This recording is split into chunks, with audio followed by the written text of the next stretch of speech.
Good morning to everyone. Optimus Prime classes में आपका स्वागत है। आज हम करने वाले हैं टॉप 25 समानार्थी शब्द, जो कि आपके आने वाले एग्जामों के लिए बहुत महत्वपूर्ण है। ये सारे प्रश्न तो किसी न किसी एग्जाम में पहले आ चुके हैं। तो चलिए शुरू करते हैं आज के पहले प्रश्न। उमंग एवं खुशी का भाव, इसके लिए क्या समानार्थी होगा? ए आह्लाद, बी उल्लास, सी उत्फुल्ल या डी प्रमोदित। तो उमंग एवं खुशी के भाव के लिए जो हमारा समानार्थी शब्द है वो है बी उल्लास। दूसरा क्वेश्चन, वह मानसिक स्थिति जब किसी अमंगल की घटना होने की बात मन में हो। ए आशंका, बी शंका, सी संभावना या डी भय। तो कुछ अमंगल होने की जब हमारे मन में एक स्थिति बन जाती है, मानसिक स्थिति बन जाती है, तो उसे हम बोलते हैं कि हमें एक आशंका हो रही है, हमारे मन में एक आशंका आ गई है कि कुछ अमंगल होने वाला है। तो ए ऑप्शन सही है। थर्ड, जिसके बारे में प्रयास करने पर भी ना जाना जा सके। ऐसे व्यक्ति को क्या कहते हैं जिसके बारे में आप प्रयास करें पर फिर भी ना जान पाए? ए अज्ञात, बी अनभिज्ञ, सी अज्ञ या डी अज्ञानी। तो इसका सही जवाब है सी अज्ञ। फोर्थ है, गुण और दोष का वर्णन करना। ए समीक्षा, बी आलोचना, सी अनुशीलन या डी समालोचना। तो जब गुण और दोष का वर्णन किया जाता है उसे कहा जाता है डी समालोचना। फिफ्थ है, मन की इच्छा पूरी करने के लिए किसी देवी देवता की सेवा या पूजा करना, उसे क्या बोलेंगे? ए उपासना, बी आराधना, सी उपवास या डी अर्चना। तो हम इसे क्या बोलते हैं? आराधना। हम ईश्वर की आराधना करते हैं हमारे मन की इच्छा पूर्ति करने के लिए। सिक्स्थ है, जिसकी बराबरी का दूसरा ना हो। ए अद्वितीय, बी अनोखा, सी अनुपम या डी अभूतपूर्व। तो जिसकी बराबरी का दूसरा ना हो उसे बोलते हैं अद्वितीय। सेवंथ, स्वयं को ही सब कुछ समझने की भावना। ऐसा व्यक्ति क्या कहलाएगा? जो अपने आप को ही सब कुछ समझता है। ए घमंडी, मतलब घमंड, बी अहंकार, सी दर्प या डी गर्व। तो ऐसा व्यक्ति कहलाता है अहंकार। अहंकारी कहते हैं हम अहंकारी व्यक्ति को अपने आगे किसी को कुछ नहीं समझता, वो कहलाता है बी अहंकार। एट, ऐसी चीज़ का निर्माण जो पहले से विद्यमान ना हो। तो ए शोध, बी अनुसंधान, सी अन्वेक्षण या डी आविष्कार। तो ऐसी चीज़ को हम क्या बोलेंगे कि हमने आविष्कार किया। जो चीज़ पहले से ना बनी हो उसे बनाना या उसका निर्माण करना, ऐसा कहलाता है आविष्कार। नाइन्थ है, इच्छा के विरुद्ध कार्य होने पर उत्पन्न मनोभाव। ए क्रोध, बी क्षोभ, सी अप्रसन्नता या डी खेद।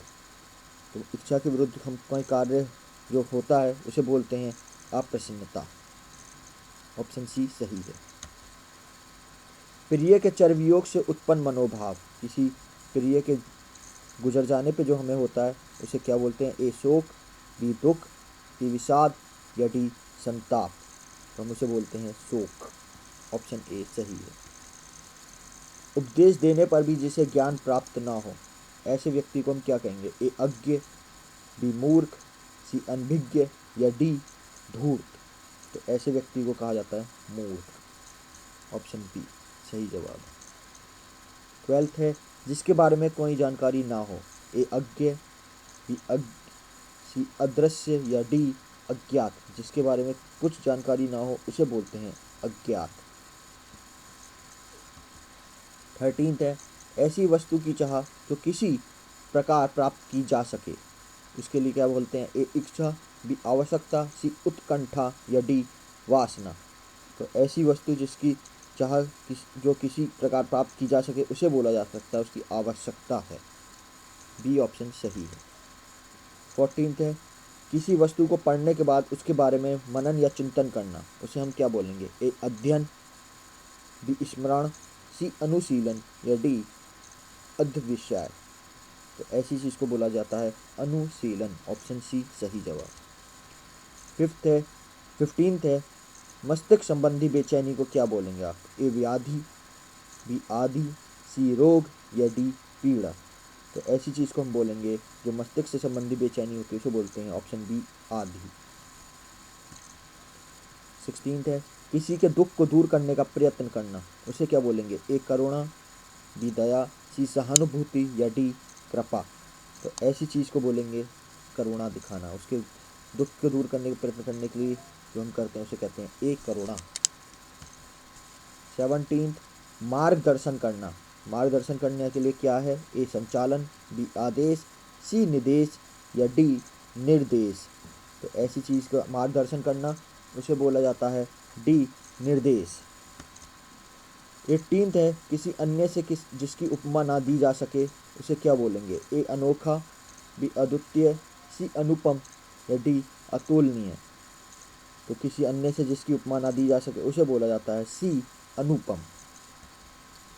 19 है बलवान के अन्याय से उत्पन्न भय, किसी बलवान के अन्याय से जो भय उत्पन्न हो जाता है मन में उसे क्या बोलेंगे? ए आतंक, बी त्रास, सी दंड या डी अत्याचार।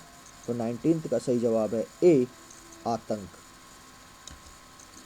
20 है बौद्धिक तर्क द्वारा किया गया निश्चय, उसे क्या बोलेंगे? ए प्राकलन, बी आकलन, सी कल्पना या डी अनुमान।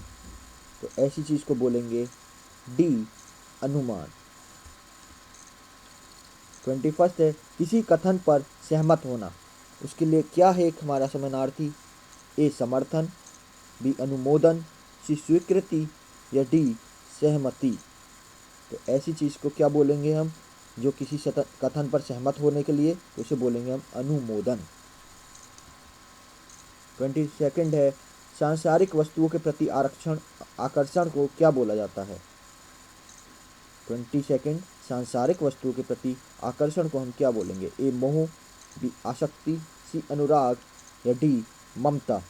तो ऐसी चीज़ को हम बोलेंगे बी आसक्ति। 23 है वह हथियार जिसका प्रयोग हाथ में लेकर किया जाता है उसे क्या बोला जाता है? ए अस्त्र, बी आयुध, सी शस्त्र या डी कवच। तो जो वह हथियार जिसका प्रयोग हाथ में लेकर किया जाता है उसे बोला जाता है शस्त्र। जैसे तलवार, चाकू, ये सब क्या है? हाथ में लेकर इस्तेमाल किए जाने वाले हैं, इन्हें बोला जाता है शस्त्र। और जिन्हें फेंक कर इस्तेमाल किया जाता है उन्हें बोला जाता था अस्त्र। जैसे भाला, तीर, ये क्या है? अस्त्र। तो वह हथियार जिसका प्रयोग हाथ में लेकर किया जाता है उन्हें बोला जाता है शस्त्र। 24वां है नम्रतापूर्वक याचना। तो मैं आपसे नम्रतापूर्वक अगर याचना करता है तो उसे आप क्या बोलेंगे? ए अनुरोध, बी आग्रह, सी निवेदन या डी प्रार्थना। तो इसका सही जवाब है ए अनुरोध। और आज का लास्ट, जो साधारण नहीं है उसके लिए क्या शब्द यूज होता है? ए अलौकिक, बी असाधारण, सी अद्वितीय या डी अमानवीय। तो जो चीज़ साधारण नहीं है उसके लिए जो समानार्थी शब्द है वो है असाधारण। Thank you. आप वीडियो पसंद आई हो तो इसे लाइक करें, शेयर करें और हमारे चैनल को सब्सक्राइब करें। जय हिंद, जय भारत।